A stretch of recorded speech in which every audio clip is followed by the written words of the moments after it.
ഈശോ മിശിഹായിൽ പ്രിയമുള്ള സഹോദരീ സഹോദരന്മാർ, വിശ്വാസത്തിൽ നമ്മുടെ പിതാവായ മാർത്തോമാ ശ്ലീഹായുടെ ദുക്രാന തിരുനാൾ. ഈ തിരുനാൾ നമ്മുടെ പിതാവായ മാർത്തോമാ ശ്ലീഹായുടെ ഓർമ്മ നിലനിർത്തുന്നു, അത് നാം ആഘോഷിക്കുന്നു എന്നതോടൊപ്പം നമ്മുടെ വിശ്വാസത്തിൻ്റെ തിരുനാളാണ്. മാർത്തോമാ ശ്ലീഹ വഴിയാണ് നമുക്ക് ഈ ഭാരത നാട്ടിൽ പ്രഥമത നമ്മുടെ കർത്താവിൻ്റെ സുവിശേഷം ലഭിച്ചതും അവിടെ നിന്നുള്ള വിശ്വാസം സ്വീകരിക്കാൻ ഭാഗ്യം ലഭിച്ചതും. അങ്ങനെ നമ്മുടെ പൂർവികർക്ക് 2000 വർഷങ്ങൾക്ക് മുൻപ് ലഭിച്ച ആ വിശ്വാസ അനുഭവത്തിൻ്റെ തുടർക്കഥയാണ് നാം ഓരോരുത്തരും നാം ആകുന്ന മാർത്തോമാ സഭ മക്കളും. അതിനാൽ ഇത് നമ്മളുടെ വിശ്വാസത്തിൻ്റെ ആഘോഷമാണ്. ഈ വിശ്വാസം നമ്മൾ ആഘോഷിക്കുമ്പോൾ നമ്മുടെ കർത്താവിനെ എപ്രകാരം തോമാ ശ്ലീഹ വിശ്വാസത്തിൽ ചേർത്ത് നിർത്തിയോ അതുപോലെ നമുക്കും ചേർത്ത് നിർത്തുവാനുള്ള നമ്മുടെ ഉത്തരവാദിത്വത്തെക്കുറിച്ച് നാം ചിന്തിക്കുകയും ധ്യാനിക്കുകയും പ്രാർത്ഥിക്കുകയും ചെയ്യേണ്ട സമയം കൂടിയാണ്. തോമാ ശ്ലീഹ ധീരനായിരുന്നു. തോമാ ശ്ലീഹ നമ്മുടെ കർത്താവിനോട് വളരെ ഏറെ പക്ഷം ചേർന്നവനായിരുന്നു.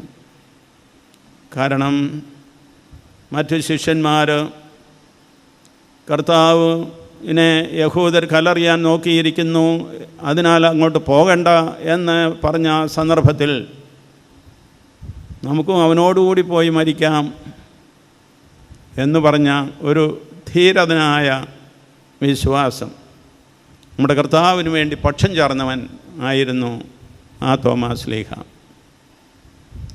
ആ ധൈര്യം വീണ്ടും തോമാ ശ്ലീഹ പ്രകടിപ്പിച്ചിട്ടുണ്ട്. ഇന്ന് സുവിശേഷത്തിൽ വായിച്ചു കേട്ട ഭാഗം തോമാ ശ്ലീഹയുടെ വിശ്വാസക്കുറവായിട്ട് നാം പലപ്പോഴും ചിന്തിക്കാറുണ്ട്.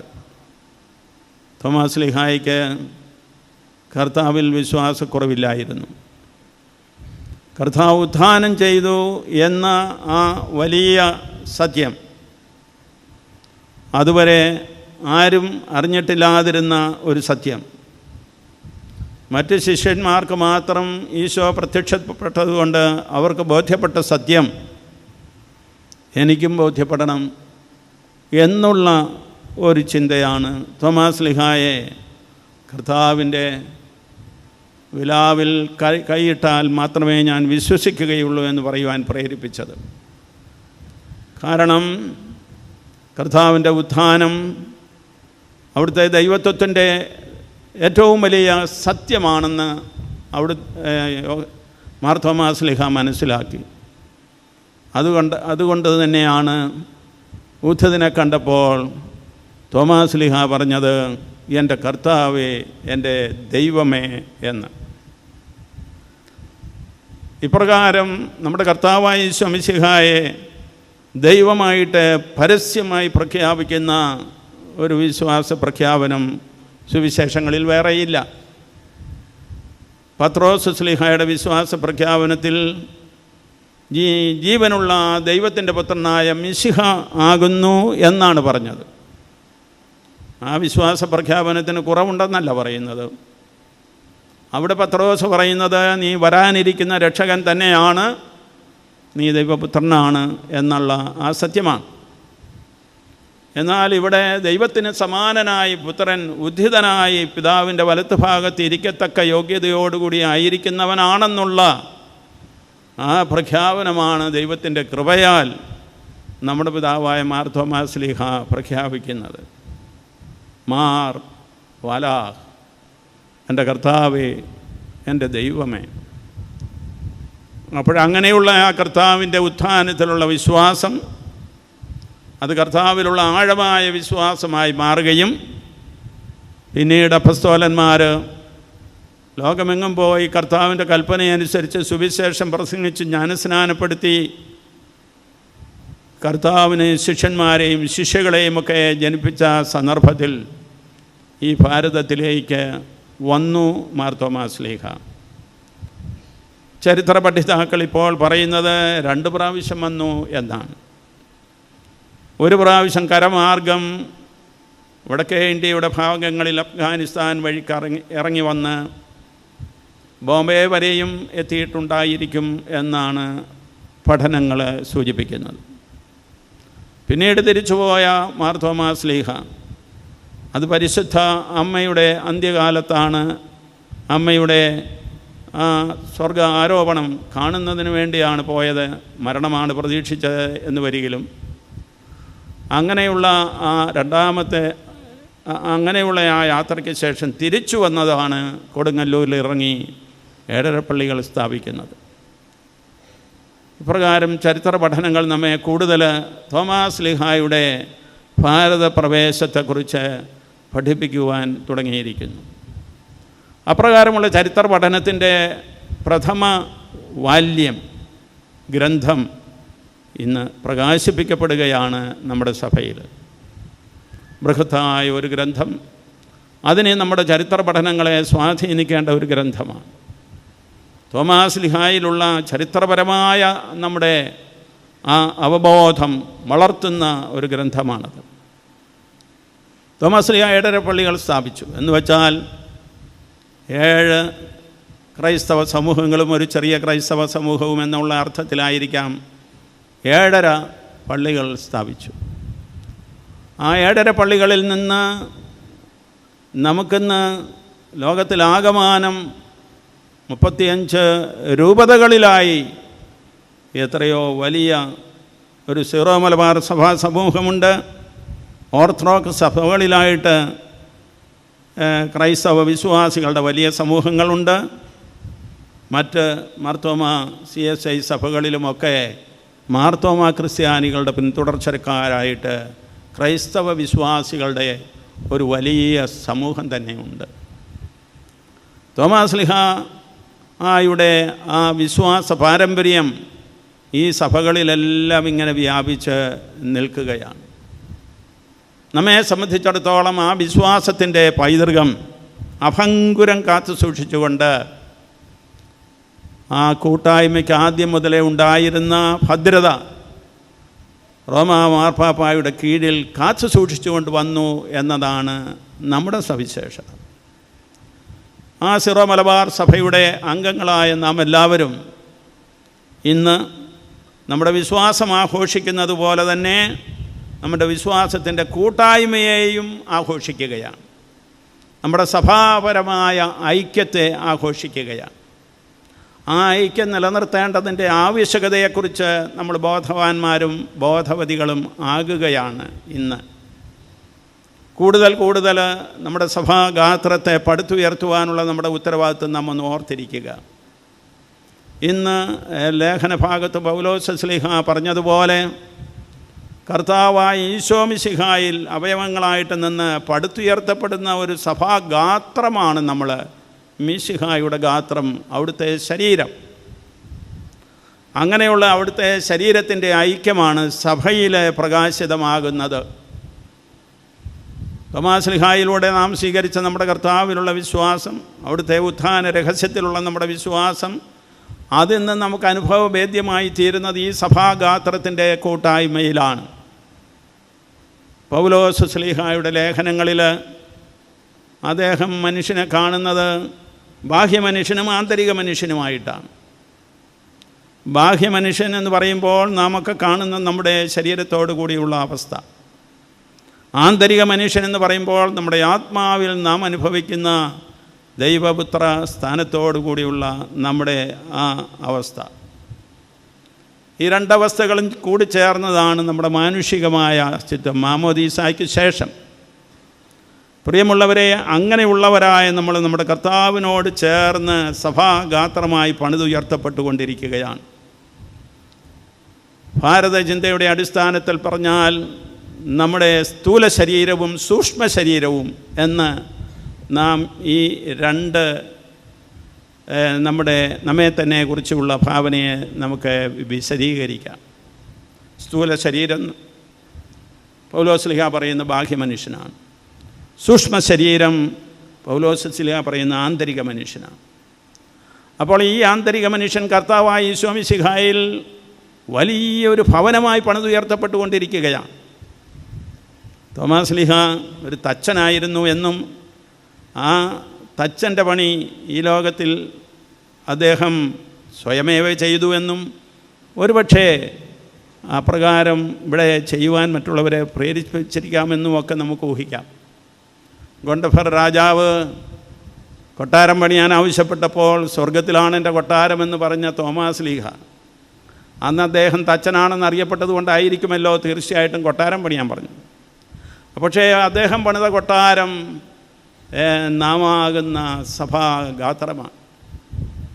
7 പള്ളികളിലൂടെ ഉണ്ടായിരുന്ന ആ സഭാഗാത്രത്തെ തോമാസ്ലീഹ പണിതു എന്ന് വരികിൽ ഇന്ന് ആ സഭാഗാത്രം വളർന്ന് പന്തലിച്ച് ഒരു ആഗോള യാഥാർത്ഥ്യമായി തീർന്നിരിക്കുകയാണ്. അങ്ങനെയുള്ള ആ മാർത്തോമ ക്രിസ്ത്യാനികളുടെ സഭയുടെ കൂട്ടായ്മ, പ്രിയമുള്ളവരെ, സ്ഥൂല ശരീരത്തിലും സൂക്ഷ്മ ശരീരത്തിലും ആന്തരിക മനുഷ്യനിലും ബാഹ്യ മനുഷ്യനിലും ഒരുപോലെ വളർന്നു വന്നിരിക്കുകയാണ്. ഇനിയും വളരണം. സൂക്ഷ്മ ശരീരത്തിൽ അല്ലെങ്കിൽ ആന്തരിക മനുഷ്യനിൽ നമുക്ക് വളരാനുള്ള സന്ദർഭമാണ് തിരുവചനം, കൂദാശകൾ, വിശുദ്ധ കുർബാന അർപ്പണം, മറ്റ് കൂദാശകളുടെ അർപ്പണം, യാമപ്രാർത്ഥനകൾ, നമ്മുടേതായ വ്യക്തി പ്രാർത്ഥനകൾ, സമൂഹ പ്രാർത്ഥനകൾ, ഭക്തികൾ എല്ലാം. ഇവയെല്ലാം കൂടെ ചേരുമ്പോഴാണ് നമ്മുടെ ആന്തരിക മനുഷ്യൻ വളർന്നു വരുന്നത്. ഈ ആന്തരിക മനുഷ്യൻ ബാഹ്യ മനുഷ്യനെ വാസ്തവത്തിൽ ദൈവീകമാക്കി, അലൗകികമാക്കി, ആത്മീയമാക്കിക്കൊണ്ടിരിക്കുകയാണ്. അങ്ങനെ ആക്കുന്ന അനുഭവത്തിലാണ് നമ്മുടെ സ്ഥൂല ശരീരവും വാസ്തവത്തിൽ പിന്നീട് കർത്താവിനോടൊപ്പം ഉയർപ്പിക്കപ്പെടുവാനുള്ള അവസ്ഥയിൽ മരണശേഷം സജ്ജമാകുന്നത്. ഇതാണ് ദൈവശാസ്ത്രപരമായിട്ടുള്ള സുവിശേഷങ്ങളുടെ അടിസ്ഥാനത്തിലുള്ള നമ്മുടെ അവസ്ഥ. അപ്പോൾ ഈ ബാഹ്യഗാത്രത്തിന്, ബാഹ്യ മനുഷ്യന് ഒരു സാമൂഹികമായ മാനമുണ്ട്.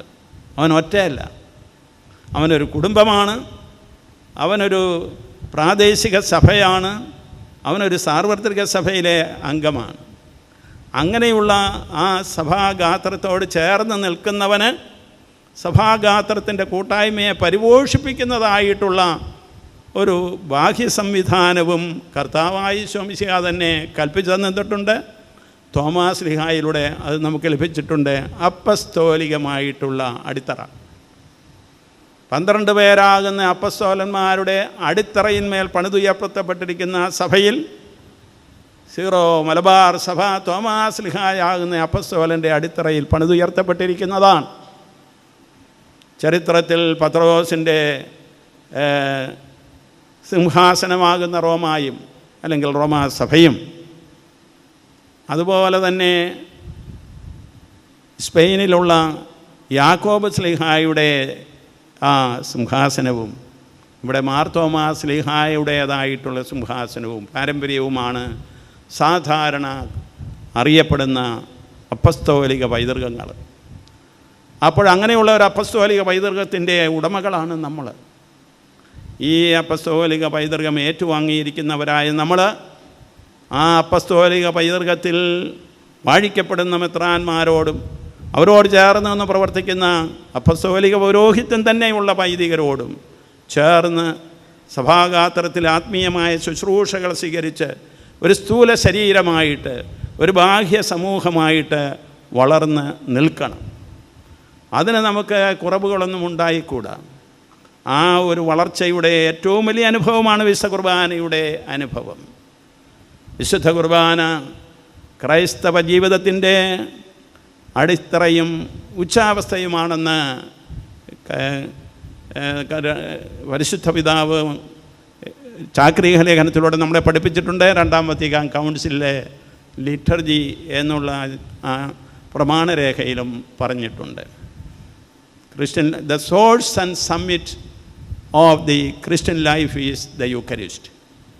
സ്രോതസ്സും ഉച്ചകോടിയുമാണ് വിശുദ്ധ കുർബാന. അപ്പോൾ ഈ കുർബാനയിലാണ് നമ്മൾ സഭാഗാത്രത്തിൽ നമ്മുടെ കർത്താവായ ഈശോ മിശിഹായിൽ ഒരു ശരീരമായിട്ട് പടുത്തുയർത്തപ്പെടുന്നത്. അതുകൊണ്ട് ഈ കുർബാനയെ നമുക്ക് എങ്ങനെയും കണ്ട് അർപ്പിച്ചാൽ പോരാ.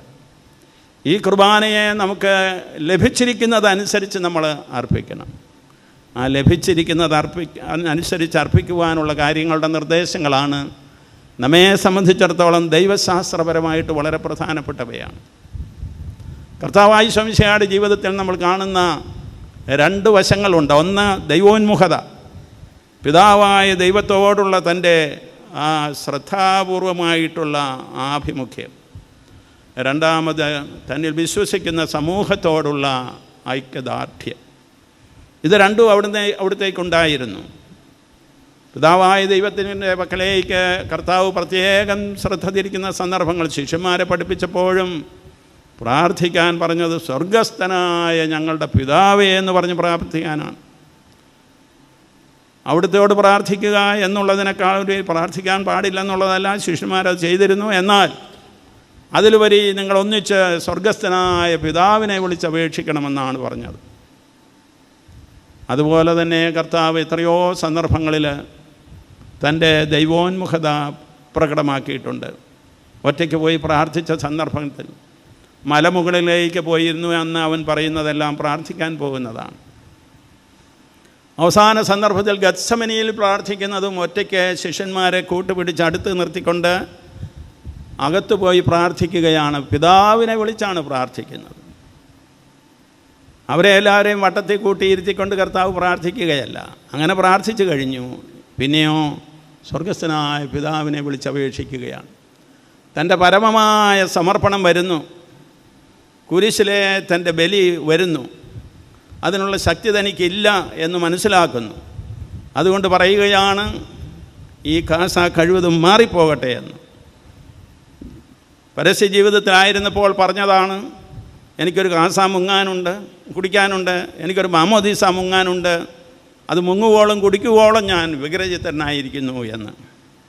ഇത് ചെയ്യണമെന്നുള്ള വ്യഗ്രതയാണ് കർത്താവിനെ എപ്പോഴും അലട്ടിക്കൊണ്ടിരുന്നത്.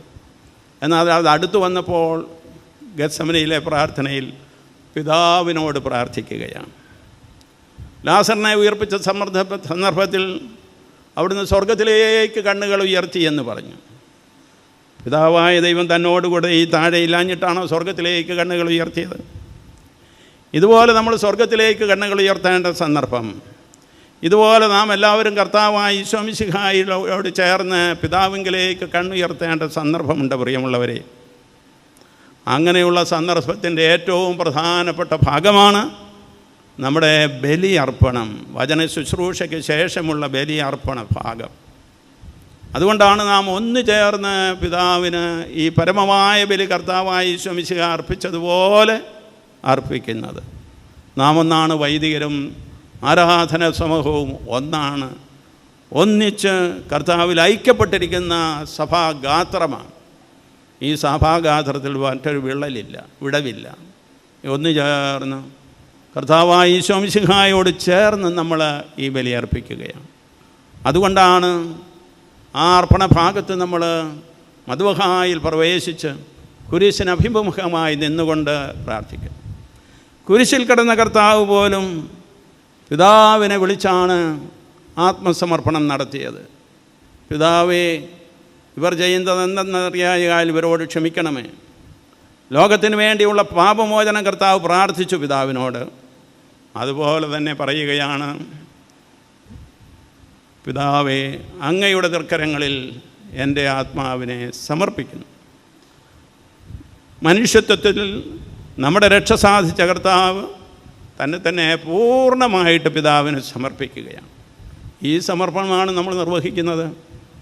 ഇത് നമ്മൾ അങ്ങോട്ടും ഇങ്ങോട്ടും നോക്കിക്കൊണ്ട് ചെയ്യേണ്ട കാര്യമാണ്. ഇത് നാം ഒന്നായിട്ട് പിതാവായ ദൈവത്തിന് സമർപ്പിക്കേണ്ടത്. ഇതാണ് നമ്മുടെ സഭാ കൂട്ടായ്മയുടെ ഏറ്റവും വലിയ സത്യം. ഇതാണ് കർത്താവായ യേശു മിശിഹ അപ്പസ്തോലിക പൗരോഹിത്യത്തിലൂടെ ഈ സഭയിൽ നൽകിയിട്ടുള്ളത്. ഈ സഭാഗാത്രത്തെ പടുത്തുയർത്തുവാനുള്ള നേതൃത്വ ശുശ്രൂഷ പൗരോഹിത്യത്തിൻ്റെ ആ ദൗത്യം. നാമെല്ലാവരും മാമോദീസായിലൂടെ കർത്താവ് ഈ ലോകത്തിൻ്റെ മേൽ നേടിയ രാജത്വപരമായ പാപത്തിന്മേലും തിന്മയുടെ മേലുമുള്ള തൻ്റെ ആധിപത്യത്തെ ഉറപ്പിക്കുന്ന രാജത്വത്തിൽ പങ്കുചേരുന്നവരാണ്. എല്ലാ ക്രൈസ്തവരും ആ പൗരോഹിത്യമുള്ളവരാണ്. ആ രാജപൗരോഹിത്യവും അല്ലെങ്കിൽ രാജകീയ പൗരോഹിത്യവും നമ്മുടെ വൈദികരുടെയും മേധധ്യക്ഷന്മാരുടേതും മെത്രാന്മാരുടേതുമായിട്ടുള്ള ശുശ്രൂഷ പൗരോഹിത്യവും ഒന്നു ചേർന്ന് ഇതാ കർത്താവിനോട് ചേർന്ന് സമഞ്ജസമായി സമ്മേളിക്കുന്ന ആരാധനാ സമൂഹം ഈ ബലിയർപ്പിക്കുന്നു. ഇതാണ് സഭയുടെ രഹസ്യം. ഇവിടെ ഈ വിശുദ്ധ കുർബാനയിൽ സംഗതമായി തീരുന്നു, അർത്ഥവത്തായി തീരുന്നുവെന്ന് സഭ പഠിപ്പിക്കുന്നതിൻ്റെ അർത്ഥം the source and summit of Christian life is the holy Eucharist. ഈ ചിന്തകൾ നമ്മുടെ മനസ്സിൽ സൂക്ഷിക്കാൻ പ്രിയമുള്ളവരെ. മാർ തോമാസ് ശ്ലീഹായുടെ 7 പള്ളികളിൽ നിന്ന് ഒരു പള്ളിയായിട്ടുള്ള പാലയൂരിൽ ക്രൈസ്തവ സമൂഹം വർദ്ധിച്ചപ്പോൾ 4 കുടുംബങ്ങൾ ഇങ്ങോട്ട് തെക്കോട്ട് വന്ന് ഈ കുറവലങ്ങാട് താമസിച്ചതായിട്ടാണ് ചരിത്രം നമ്മളെ പഠിപ്പിക്കുന്നത്. കള്ളി, കാളികാവ്, ശങ്കരപുരി, പാലോമറ്റം. അപ്പോൾ അങ്ങനെയുള്ള ആ 4 കുടുംബങ്ങളുടെ ഈറ്റില്ലമായി തീർന്ന വിശ്വാസത്തിൻ്റെ വളർച്ച നടന്ന ഈ കുറവലങ്ങാട് എത്രയോ ഭാഗ്യവതിയാണ്. അതുകൊണ്ട് തന്നെയാണ് അച്ഛൻ ഈ കുറവലങ്ങാടിനുള്ള മഹത്വം മനസ്സിൽ സൂക്ഷിച്ചുകൊണ്ട് ആമുഖ വാക്കുകൾ പറഞ്ഞത്. അച്ഛൻ്റെ കൃത്യമായ വാക്കുകൾക്ക് നന്ദി. പ്രിയമുള്ളവരെ, അങ്ങനെയുള്ള കുറവലങ്ങാടിൻ്റെ ഈ വിശ്വാസ പാരമ്പര്യം മാർ തോമാസ് ശ്ലീഹായോട് ചേർന്ന്, മുത്തിയമ്മയെന്ന് നിങ്ങൾ പറയുന്ന പരിശുദ്ധ അമ്മയോട് ചേർന്ന്, കർത്താവായ യേശു മിശിഹായുടെ രക്ഷാകര രഹസ്യത്തിന് ഏറ്റവും അധികം കൂട്ടുനിന്ന അമ്മയോട് ചേർന്ന് നിങ്ങൾ അനുദിനം അനുഭവിച്ചുകൊണ്ടിരിക്കുകയാണ്. നിങ്ങൾ ഭാഗ്യപ്പെട്ടവരാണ്. അപ്പോൾ അതുകൊണ്ട് ഈ ഭാഗ്യം നിങ്ങളൊന്നും കാത്തു സൂക്ഷിക്കണം. നിങ്ങളുടെ ഈ മഹത്വം മനസ്സിലാക്കിക്കൊണ്ട്, നിങ്ങളുടെ ഈ ചരിത്ര പാരമ്പര്യത്തിൻ്റെ അർത്ഥം ഗ്രഹിച്ചുകൊണ്ടാണ് നമ്മുടെ സഭയുടെ സിനഡ് ആദ്യമായിട്ട് മേജർ ആർക്കി എപ്പിസ്കോപ്പൽ ചർച്ചസ് രൂപീകരിച്ച സന്ദർഭങ്ങളിൽ അപ്രകാരമുള്ള തീർത്ഥാടന ദേവാലയങ്ങൾ സ്ഥാപിച്ച കൂട്ടത്തിൽ ഈ മേജർ ആർക്കി എപ്പിസ്കോപ്പൽ ദേവാലയമായിട്ട് ഈ മാർത്തമറിയം ആർക്കതിയാക്കോൻ പള്ളിയെ ഉയർത്തിയത്. ആദ്യമായിട്ട് മേജർ ആർക്കി എപ്പിസ്കോപ്പൽ പദവി സ്വീകരിച്ച പള്ളി, ആദ്യമായിട്ട് വികാരി ആർച്ച് പ്രീസ്റ്റായ പള്ളി, ഇത് 2ാമത്തെ ആർച്ച് പ്രീസ്റ്റാണ്. അപ്പോഴങ്ങനെയുള്ള നിങ്ങളുടെ ഈ വിശ്വാസത്തിൻ്റെ നേതൃത്വം നിങ്ങളൊരിക്കലും വിട്ടുകളയരുത്. നിങ്ങളുടെ വിശ്വാസത്തിലുള്ള ഈ ശക്തമായ ധീരമായ തോമാസ് ശ്ലീഹായ്ക്കടുത്ത ആ ശക്തി ഒരിക്കലും നിങ്ങൾ വിട്ടുകളയരുതെന്ന് മാത്രമല്ല, നിരന്തരം പരിപോഷിപ്പിച്ച് നമ്മുടെ ഈ കുഞ്ഞുമക്കളിലൂടെയും യുവാക്കന്മാരിലൂടെയും അവരൊക്കെ എവിടെയൊക്കെ പോയാലും അവിടെയെല്ലാം ഈ വിശ്വാസം ഉദ്ഘോഷിക്കത്തക്ക രീതിയിൽ ശക്തമായിട്ട് നിങ്ങൾ ഒരു ക്രൈസ്തവ സമൂഹമായി നിലകൊള്ളണമെന്ന് ഈ സന്ദർഭത്തിൽ ഞാൻ നിങ്ങളെ അനുസ്മരിക്കുകയാണ്.